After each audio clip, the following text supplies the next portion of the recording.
Salut tout le monde, c'est Adeline, bienvenue sur ma chaîne Chasing the Unconventional. J'espère que vous allez tous bien depuis la semaine dernière. Moi je suis toujours en confinement dans mon appartement à Londres, donc j'en ai peut-être encore pour peut-être 2 semaines quand même, donc voilà, le temps passe. Voilà, je m'occupe pas mal, entre autres c'est vrai que je fais des chats avec des amis un petit peu de partout. Et je voulais rebondir justement sur une conversation que j'ai eue hier avec une amie italienne, parce que ça faisait longtemps qu'on ne s'était pas parlé. Et, je lui ai raconté que l'année dernière, entre autres, c'est vrai que j'ai pas mal voyagé et j'ai fait un mois sur le chemin de Saint-Jacques-de-Compostelle. Et donc, c'est vrai que c'est quelque chose, je savais qui l'intéressait depuis longtemps. Sauf que bon, c'est vrai que pour faire ça, bon bah voilà, dans le timing, c'est vrai que ça demande un petit peu de temps quand même. Donc c'est pas toujours simple de trouver le moment. Et c'est vrai que moi je me suis toujours dit, bon voilà, si un jour je peux partir, bon j'attendrai pas forcément qu'il y ait quelqu'un pour venir avec moi. Ça me dérange pas parce que bon c'est vrai que j'ai quand même bien l'habitude de maintenant voyager seule, parce que c'est quand même rare, je dois l'avouer, que soit les gens soient intéressés par ce que je vais faire, ou alors qu'ils aient assez de temps pour me suivre.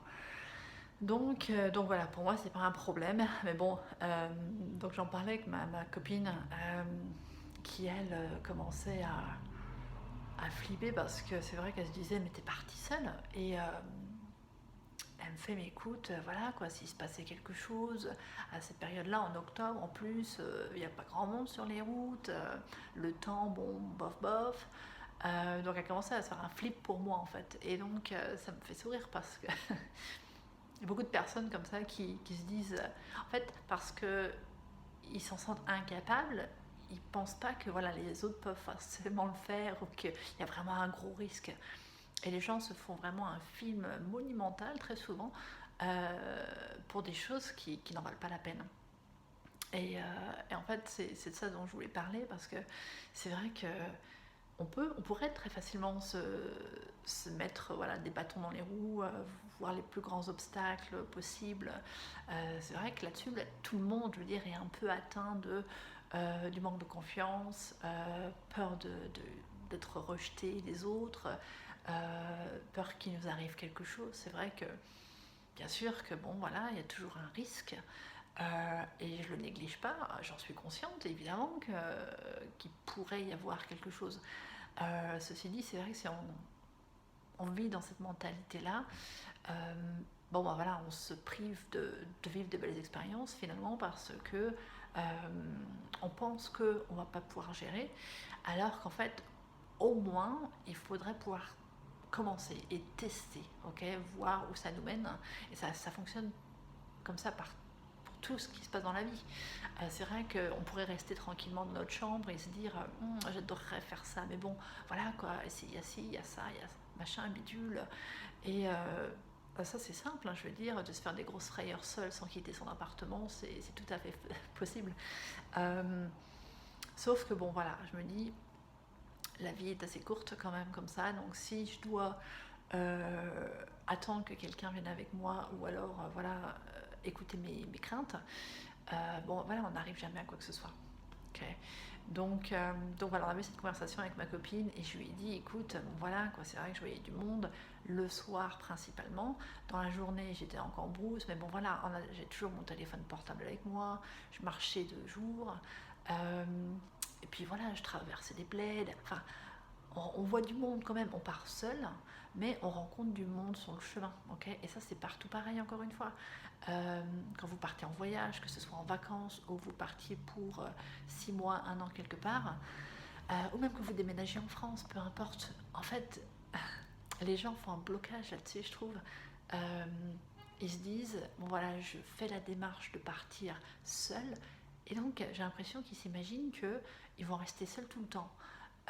Alors que c'est complètement faux, à moins que vous restiez tout le temps chez vous et que bien sûr vous voyez personne, mais sinon, je veux dire, dans la moindre activité journalière, vous allez forcément rencontrer du monde, forcément rencontrer quelqu'un avec qui parler et copiner, et ça se construit, ok, où que vous soyez.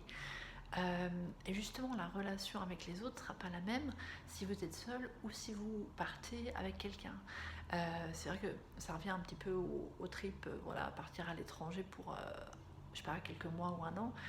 J'en ai entendu pas mal qui avaient un projet, voilà, de partir avec leurs meilleurs potes, meilleures copines, parce que bon, bien sûr, c'est sympa d'avoir quelqu'un avec soi au cas où que quelque chose arrive ou qu'on soit trop seul, machin. Bon alors des fois, le copain ou la copine annule au dernier moment, ou deux, ils partent ensemble, en fait ils font quoi, un mois, 2 mois ensemble, et ils se prennent la tête parce qu'ils sont pas du tout sur la même page. Euh, et en fait, trois, je pense qu'au bout d'un moment, il y a forcément quelqu'un qui se rend compte que bah, quand on est ensemble, quand on part avec quelqu'un qui parle notre langue, euh, en fait, on n'apprécie pas autant l'expérience qu'on pourrait. Ça paraît un peu difficile à penser, mais c'est vrai. Si vous partez avec quelqu'un qui parle donc votre langue, vous êtes potes et tout ça, vous allez passer quand même pas mal de temps ensemble à parler dans votre langue, à faire votre petit business. Et ça veut dire que éventuellement les possibilités qui se présentent autour de vous, euh, vous les verrez pas. Okay, vous serez dans votre petit monde, dans votre petite bulle. Et je pense qu'on s'en rend compte vachement plus quand on est seul, au contraire. Quand on est seul, quand on voyage, que ce soit n'importe où, hein, que vous déménagez en France quelque part ou que vous allez en voyage, même si vous ne parlez pas la langue, les gens vont venir plus facilement vers vous et vous aider et justement vous inclure dans un groupe. Euh, que si vous êtes de votre côté avec votre pote, les gens vont se dire bon bah eux ils sont déjà en train de faire leur petit truc, donc bon voilà, pas forcément quoi. C'est vrai que encore une fois il faut y être, mais c'est tout à fait comme ça que ça fonctionne. Okay, si vous partez en voyage, vous vous forcerez justement à observer beaucoup plus, vous serez beaucoup plus attentive, donc pour votre sécurité c'est nickel. Vous apprendrez à vous repérer beaucoup mieux, vous regarderez plus les gens, vous regarderez un petit peu plus au feeling, vous le sentirez. Euh, et c'est là que vous vous rendrez compte au final que vous apprenez vachement. C'est comme ça qu'on apprend à se débrouiller. Que voilà, quand on est seul justement, on fait beaucoup plus attention que quand on est avec quelqu'un. Okay, donc il y a beaucoup d'avantages, moi je trouve justement, à partir seul que de partir avec quelqu'un. Après, c'est sympa d'avoir un pote de temps en temps, je dis pas, hein, franchement. Mais voilà, si j'avais à choisir, je préférerais autant partir seul. Parce que bon, c'est vrai que quand on part avec quelqu'un, à moins qu'on soit vraiment sûr, des fois on n'est pas du tout sur la même longueur d'onde. Au final, on est potes à la maison, mais quand il s'agit d'être potes et de vivre ensemble pendant quelques mois, quelque part à l'étranger, ça fonctionne peut-être pas toujours la même chose. Okay, euh, donc voilà, et c'est vrai que ça rebondit aussi sur une autre passion que j'ai aussi, c'est tout ce qui est le cerveau, la plasticité, tout ça, mindfulness, et ça rejoint justement cette capacité à entraîner notre cerveau à se faire confiance. Ok, je dis, hein, ça c'est pas inné, tout le monde doit le travailler.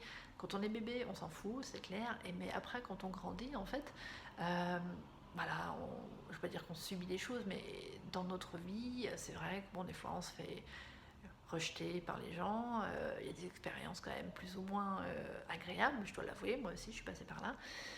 Et du coup, quand on se dit, bon voilà, putain, si en plus il faut que je parte à l'étranger et que j'aille quelque part où je parle pas la langue, enfin bon, tout de suite on se fait des gros flips. Et c'est vraiment dommage. Parce que bon, au final, vous voyez, on réacquiert cette capacité de voilà, faire confiance, de suivre notre instinct tout en faisant attention, ok. Et vous vous rendez compte que les gens, en fait, bon voilà, tout le monde n'est pas à mettre dans le même sac, que ce soit en France ou quelque part d'autre à l'étranger. Il y a du bon, il y a du moins bon. Il faut juste rester attentif et donc faire attention pour notre sécurité. Mais sinon, vous avez aussi beaucoup de personnes qui vont être disponibles pour vous, agréables, super accueillantes aussi. Et à moins que vous l'essayiez, vous ne le saurez pas. Okay, vous entendez des histoires, machin, bidule. Mais si vous vous faites des refrains comme quoi il va vous arriver une merde, vous n'êtes pas capable, vous n'avez jamais de chance, machin. En fait, tous ces trucs négatifs que vous vous dites, hein, que vous vous répétez, bah forcément, je veux dire, si vous pensez que ça, oui, il va vous arriver de merde, c'est évident.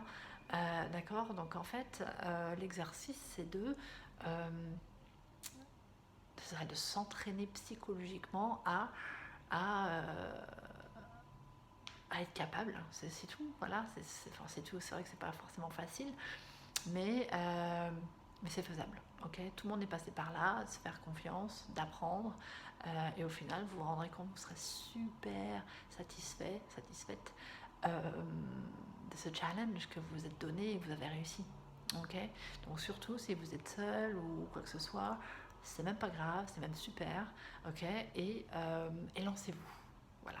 Encore une fois, je suis toujours avec lancez-vous, n'abandonnez pas, faites-vous confiance, vous aurez forcément du soutien. Voilà, voilà, c'est pour aujourd'hui.